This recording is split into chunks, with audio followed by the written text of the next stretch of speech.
السلام عليكم ورحمة الله. الحمد لله رب العالمين، والصلاة والسلام على أشرف المرسلين وعلى آله وصحبه وسلم. മഹബ്ബത്തുള്ള അള്ളാഹുവിനെ നാം ഏറ്റവും അധികം സ്നേഹിക്കുന്നു. ഒരു മുസ്ലിമായ മനുഷ്യനെ ഏറ്റവും അധികം സ്നേഹിക്കപ്പെടേണ്ടത് അല്ലാഹു റബ്ബുൽ ആലമീൻ ലോകരക്ഷിതാവായ അല്ലാഹു തആലയാണ്. വല്ലദീന ആമനൂ അശദ്ദു ഹുബ്ബൻ ലില്ലാഹ്.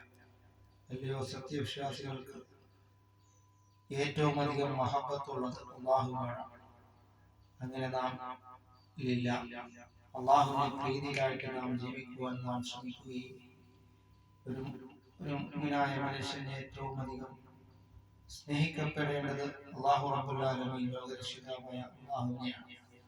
പിന്നീട് റഹ്മത്തുൽ ലിൽ ആലമീൻ നബി മുഹമ്മദ് മുസ്തഫ സല്ലല്ലാഹു അലൈഹി വസല്ലം തങ്ങളെയും.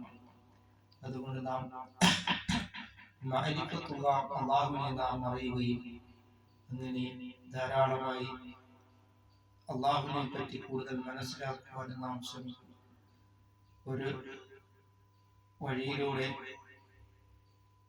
ഒട്ടകം നടന്നു പോയതിന്റെ തെളിവാണ് ഒട്ടകത്തിന്റെ കാഷ്ടങ്ങൾ. അതേപോലെ നാം അല്ലാഹു തആല ഉള്ളവനാണ്. അതുകൊണ്ട് നാം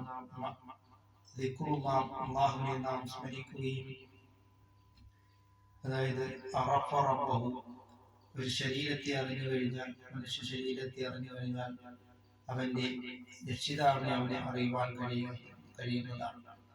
അങ്ങനെ നാം അല്ലാഹുവിന് നാം ആരാധനകൾ അർപ്പിക്കുകയും ചുരുക്കു വെക്കുന്നതിനെ തൊട്ട് നാം മാറി നിൽക്കുകയും ചെയ്യുക. അല്ലാഹു തആല നമുക്ക് അല്ലാഹു തആല പ്രദാനം ചെയ്യുകയും ചെയ്യുമാറാവട്ടെ.